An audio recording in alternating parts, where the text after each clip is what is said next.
Welcome back to the Tracie Trendy Show, my lovelies. It's another day, it's another dollar, and it's another low down dirt of life after lockup. My loves, first on the docket is Rob and Tennie. Everybody's simmering mad. They're still hot as fish grease over this fight. Now, Teeny seems to have a poor recollection because she thinks Kate threw the first punch. She says she's never going to deal with this woman. She says the verbal stuff she was okay with. But when that woman laid paws on her, that wasn't cool. And she's done with Kate. She's not going to have anything to do with Kate. But her husband, Rock, can go on and have his relationship with his mother, but she would not be in the same room. And she got her daughter to believe in this. And Kate, on the other hand, she's claiming like she wants her son back, but you still have your son. He's just a married man, and he got responsibilities. But she act like he has to take care of her, and I'm like, this man is not making the amount of money that he was making in the pokey. They all need to sit down and discuss the finances. If he does expect to pay something for his mother, give her some kind of money. I'm thinking she can get a job, but if she expects something, she got to know reality. She got to know reality. This man is just out of pokey and he's got to be on the good foot, and the money ain't going to be that popping like it was, so she has to understand that. But anyway, she's still hot on the collar about not getting paid, and I just think that they all need to sit down. I think Rob needs to tell her, not Teeny, because she mad at the wrong person.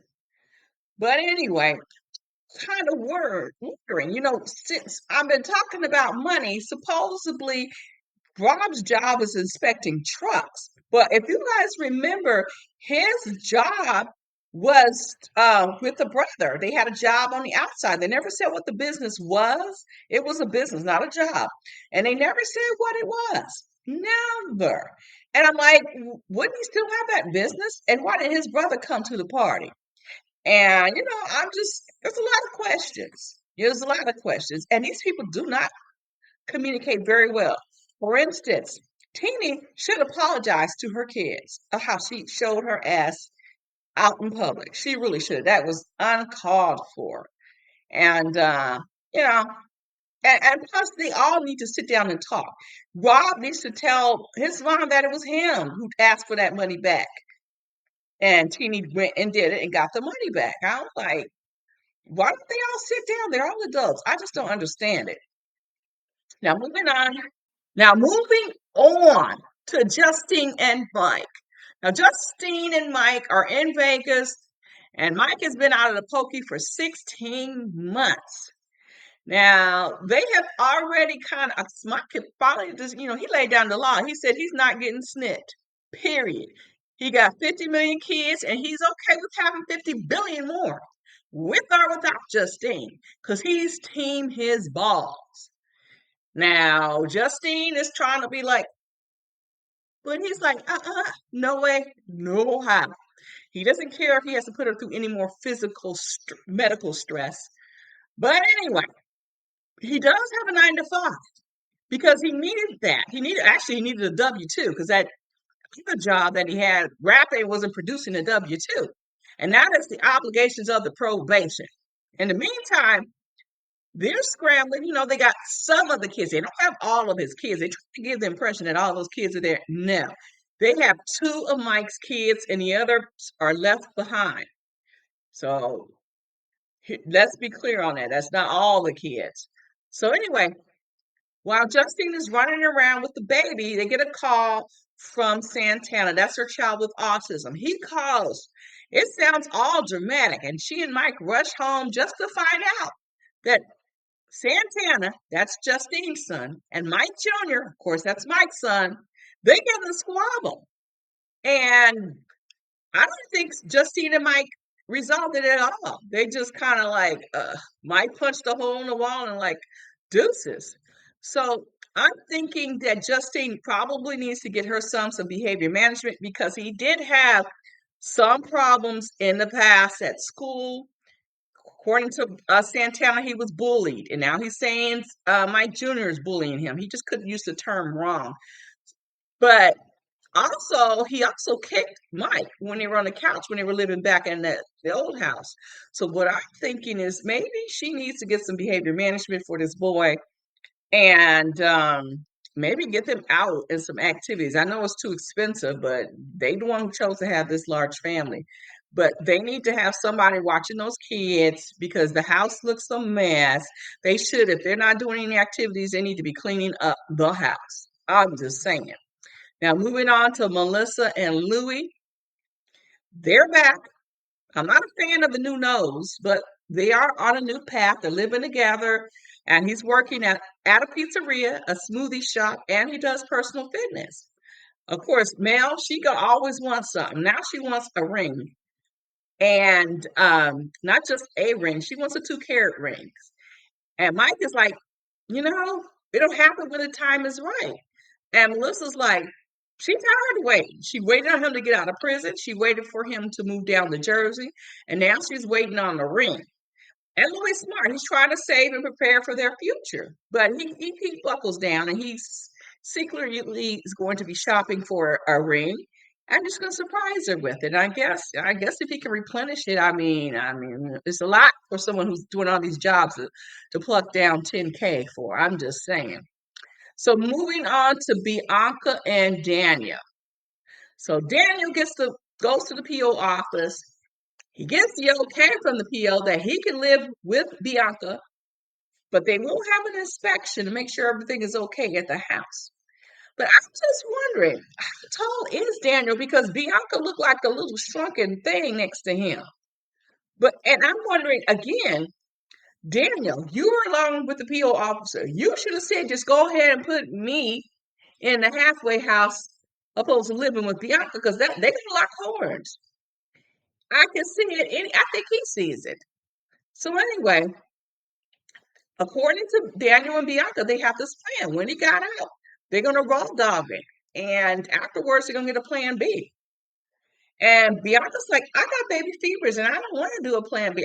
Well, she said she didn't want to, but she's kind of hemming and hawing, saying she got baby fever, and she doesn't feel the urgency to go run out and get plan B.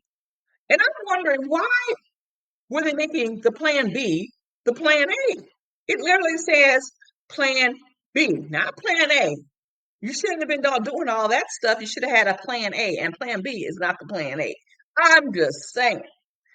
Now, moving on to Zarah and Troy. All right. Troy feels he's open with Zarah, and she needs to let him know that they can't afford the rent. Not wait 2 months to tell him. So he's got really aggravated. He stormed off the house. And now that got Zarah feel a certain kind of way. And you know what? She's probably wondering out like maybe he ran off to some woman, maybe the baby mama. She's feeling like, whoa, maybe this is some payback because her mind is working overtime. You know, she cheated on Troy, and so he's storming out the house. He's not answering his phone. So her mind is working overtime. But he does what Troy does is meet up with a friend. He says, you know what? Back in the day, I could really get an easy bag. This would be nothing for me to make. Mm-mm-mm-mm-mm. But he chooses to be patient. You know, he's going to make the money the hard way and stay on that good foot because his friend kind of, they kind of talked it over. And anyway, he goes back home and he tells her, right, he has every right to feel the way he feels, and he's correct. And she's pissed off that he walked off without communicating. I'm like, hello, you went 2 months without communicating. So let's be clear. Anyway, that is all I have to say about them. I know they won't last. They're trying to give the impression that they're gonna last, but I don't know. Moving on to Britney and Kerok. Now, 7 months out of poker. Now they're now living in this motel. Britney's saying that's giving her flashbacks of her time in these motels, and it's kind of triggering. But you know what? The state of Texas, they don't want two cons darkening their doorsteps. So P Rock and Britney are basically in a holding pattern because they didn't think this through. And they didn't get their ducks in a row by making sure that they got approval to move to Texas not just from the state of New York or wherever state they're in, but they have to get it from Texas as well. So not only did they didn't get that done to the last minute or whatever minute, I don't even know if they got it done, but Texas said, we're pausing that. So then Kerok waits to the last minute to tell the family the day of the move. So I just think that it's just a little like, dude, plan this thing out, think it throughly. Now, Mama Tammy, she gonna move on to Texas because she does have a house in Houston. And I thought she would be staying in an apartment, but no, she got a place in Houston. So they're moving forward. And that will explain why they picked Texas of all places. So I'm just saying, these people and their poor plans, and it's not just with Britney and Kerok, it's a lot of them. Now, at this time of the show, this time, loves, we got to talk about the winners and we got to talk about them losers. Now, Rob and Tennie. Interesting. Now, I'm going to give that L to Tennie because she jeopardized her relationship with her husband. It's not going to be the same. It may just be 99% the same, but it's not going to be 100% the same. So, because she laid hands on his mother, that's just a step you can't kind of recover from. Now, Justine and Mike. I'm gonna say Justine is taking the L because Mike is like, look, I ain't snipping the boys. And she's like, kind of got to take it. So she's going to take this L. So we have 2-0 cons. Now, Melissa and Louie says, I'm going to just empty out my account and pay for this 2-carat ring because I love this chick. So his bank account is going to take that L. So we're going to give that L to Louie. So we are now at 2-1 cons. Now, Bianca and Daniel, Daniel, you know, hooked up with the wrong chick.